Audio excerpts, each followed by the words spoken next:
I'm 26 years old and I've never seen Gladiator before. Until today.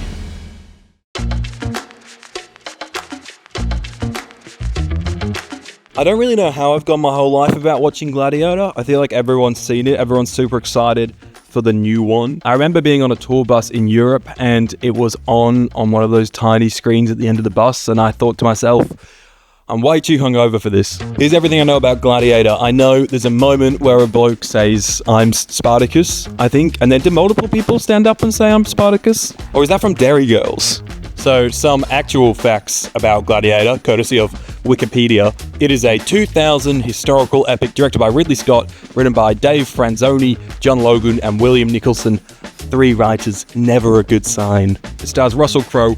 Joaquin Phoenix? I don't like that man. I know there's a moment where a chariot flips over and underneath it you can see like the gas booster that boosted off the ground. I know it's directed by Ridley Scott. I know it's got Russell Crowe in it. And I know there's a new one coming out, Gladiator the Second, Alligators. Gladiators.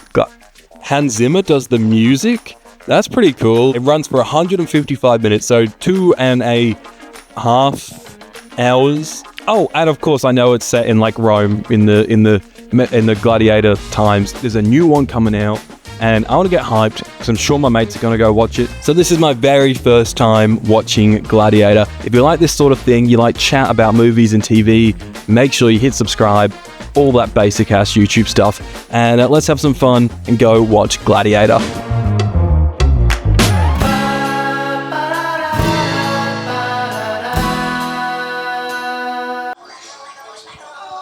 That's not Gladiator. Let's go.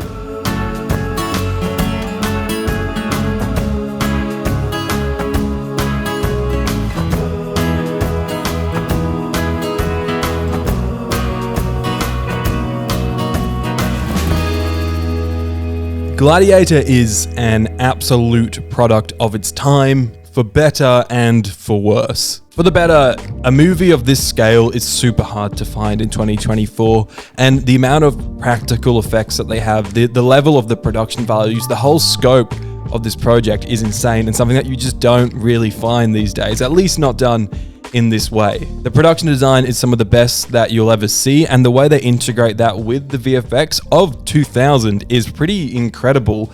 It's hard to find where certain sets start and end and before it becomes CGI. It's unreal the way that they blend practical and VFX together. That's the way to make movies, in my opinion. I'm not anti-VFX, but when you can combine the two to make something really special, then I think you're onto something. I suppose for worse, it's over-edited like crazy, particularly if there's more than 2 people in a scene. I think Ridley Scott thinks that he has to show everyone at all times, and he's constantly cutting around, and it makes scenes really choppy, which again, I think is absolutely a product of its time. You look at the James Bond movies that came out around that time, and they are just chopped to shit. It is crazy what happened to movies in the early 2000s. It's also super over-dramatic in terms of like the score, the performances, sometimes the direction. It is so over-dramatic, but I'm kind of here for it. I feel like the Romans are so theatrical and so over-dramatic that I think this kind of works. It's fun. I'm okay with it. But I did laugh probably at a few times. I shouldn't have laughed just at how over-dramatic it was, but that's okay. Performance-wise, I think this is probably the best Russell Crowe performance I've ever seen, which I don't think says that much, but he's good in it. Good enough. He bloody does the job, and he's the type of actor that was probably perfect for this role. Really straight-faced, a little grisly with a side of overdramaticness. Exactly what this overdramatic movie called for. Joaquin Phoenix is not my favorite actor in the world. I will be real about that. I find him difficult in interviews and things like that, but he is also quite talented, and in this movie, I enjoyed seeing him be crying at the start. At first I thought it was maybe a little bit cringy, but then you find out that that's sort of exactly what this character was supposed to be, and he does a really good job at that. And you really hate him. He's the classic like young person. He's like your Joffrey from Game of Thrones, right? Like a young guy with too much power. He's still a bit of a mummy's boy kind of energy, but you really hate him. He doesn't understand the consequences of his actions a lot, and ultimately that's his comeuppance. And in terms of direction, Ridley Scott must be one of the most versatile directors out there. I don't think he has a style or a sense of direction that ever like jumps off the screen, if you get me. Like, you know your Wes Andersons, you know your Spielbergs, you know those movies visually, how they look, the way they move the camera, frame the camera.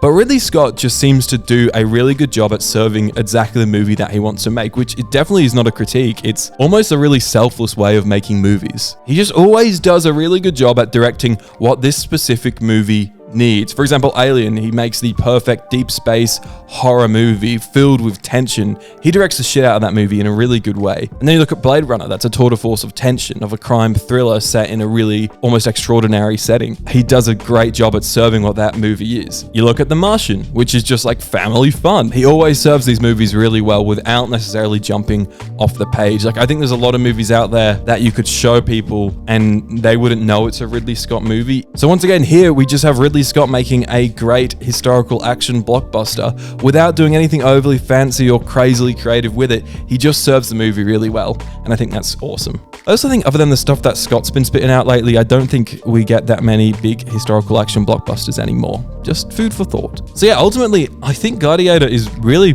worth the hype. It's a little rough around the edges in parts, but upon the whole, it's a great blockbuster that lives up to, I guess, the legacy that it's left behind. I'm glad I watched it. I'm super keen to watch number 2 now, with Paul Mescal taking up the biggest screen that I can possibly find. It's gonna be a lot of fun, and I hope that you guys are keen for Gladiator 2 too. My name has been Aidan. I hope you enjoyed this video.